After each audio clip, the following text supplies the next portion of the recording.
had a conversation today with a brother, a guy who I met on Substack, and we hopped on a call because we've been going back and forth for a little bit on Substack and have some things in common, and shared some of our journey, which happened to be a kind of inverse of each other. I didn't grow up Christian. He did. I got introduced to the New Age, let's say, super early on. And I use New Age in its probably proper context here. And then eventually found the occult, Western esoteric tradition, psychedelics. In fact, it was psychedelics that initially led me to the New Age when I was young, too young. And then eventually, again, as I was older, and could process a bit more, and then followed that path to its end. And if you want to hear more about that story, that journey, I'll follow me on Substack, Light Material. Put a link in the descriptions. But he had the opposite journey. He is now in the process of deconstructing, right? Which is a term that I realize now after hearing it 5 times in the last couple of days, a Protestant kind of thing. It's see, in my world, we use that term too, right? My last teacher before I became Orthodox, you got to deconstruct that, deconstruct this, deconstruct, right? It's all about deconstructing. Basically, get rid of everything that you just accepted unconsciously,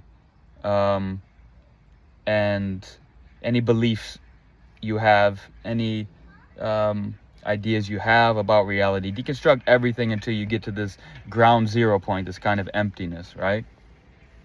But I realize now that it's a kind of common word used amongst Protestants who are, they don't even have to say deconstructing from Christianity. They just say, I've deconstructed, or I'm deconstructing, meaning that they're taking apart their Christianity. It's interesting. I want to hear more what they think they mean by that, or what the process looked like for them. I'll give my take in a moment. But anyway, so while I deconstructed from New Age, from Jesus is just another master amongst masters, Jesus and Buddha are the same, saying the same thing, all this stuff which is just accepted, right, in the New Age, which is ironic because most people who have these beliefs didn't consciously choose them either. It's just taken as a given now. And I would say that's probably more common than the opposite, that Jesus is the only way. I think that's probably more of a minority viewpoint now in the general milieu of the culture. Maybe I'm wrong about that. But so while I deconstructed to Christ, he is deconstructing out of Christ into where I was, which is, as I just said, a kind of Jesus is just one, him and Buddha are talking about the same thing. They're no different, just another master, another great teacher. And that's wrong. To hold that belief, and I could tell that he hasn't actually really looked at the underlying worldviews underneath Christianity or underneath Buddhism, and seeing how they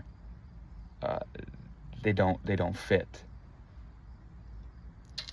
and where this idea of emptiness that the Buddha speaks of leads ultimately. How you can't have that view and then also say God is love, right? So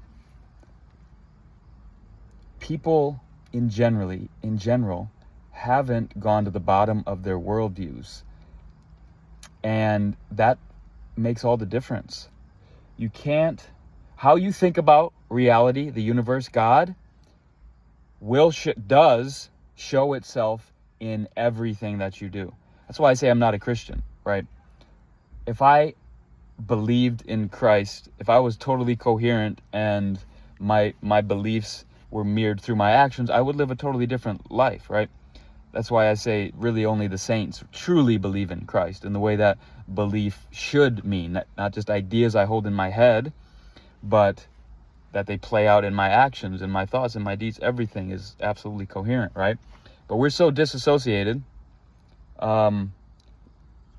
We think of spirit and matter as separate because that's the culture that we've grown up in. That's implied. And unless you have deconstructed that belief or looked at how you actually think about spirit and soul and matter, that you unconsciously separate these things, right? And that shows up in your Christianity, in your life.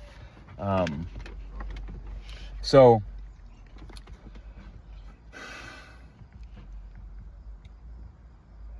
to believe that Christ and Buddha are equal, are saying the same thing, are just masters of the same sort, and that there's a lot of these masters, denies all the important things about Christ. It denies his unique divinity. It denies that his mother was visited by an angel and told that she would birth a child with no human father, right? It denies the resurrection. Or what it does is it tries to give some esoteric explanation of these things, which falls apart very quickly. But I understand what it's like to hold on to those ideas for a long time without actually analyzing them and having this idea, oh, it's all esoteric, which is just false. It makes no sense. I have to go through. That's a whole different conversation. But the point is that if you really take these ideas seriously and you really look into these religions, they're not compatible. It's not compatible. You can't extract Jesus from the Bible and then give a bunch of interpretations that you like that fits into this idea that Jesus is just another ascended master. He's a yogi, he's a shaman, he's whatever makes it work for you. I'm not even saying that Christ is the only way and the truth and Christianity is the fullness of the truth, although I do believe that. I'll just say that plainly.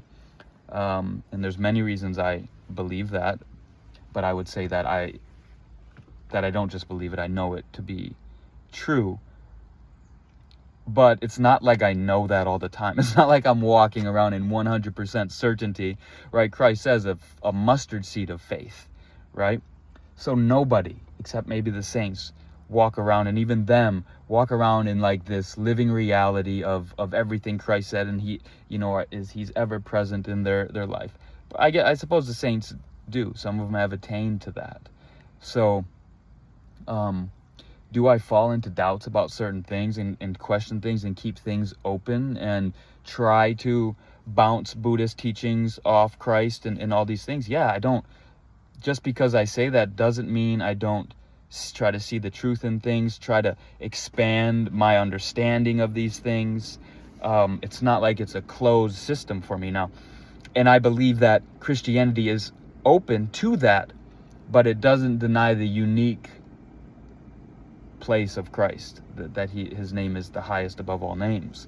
But that is not something that is simply to understand that you can just say and it's just like, that's a crazy thing to say. That's a mystery, and we don't know exactly how other religions relate to that. I mean, the thing is, with the eyes of orthodoxy, now I can see where certain religions are, let's say, antichrist or versus pre-Christ, or kind of compatible in some degree, at least have some teachings that in common with Christianity, with Christ, and others that are like heretical Christianity, right? Some that are just nonsensical in light of Christianity. So you have to look at your world. You have to get down underneath and question things that you haven't questioned yet, specifically around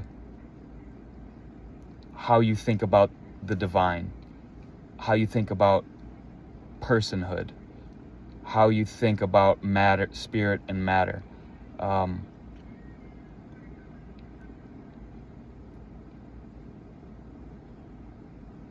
So that's all. I'm going to cut this video short and leave those thoughts with you guys today. So feel free to leave me some comments. Tell me how you disagree. And follow me on Substack and keep an eye out for more content. All right. Peace. God bless.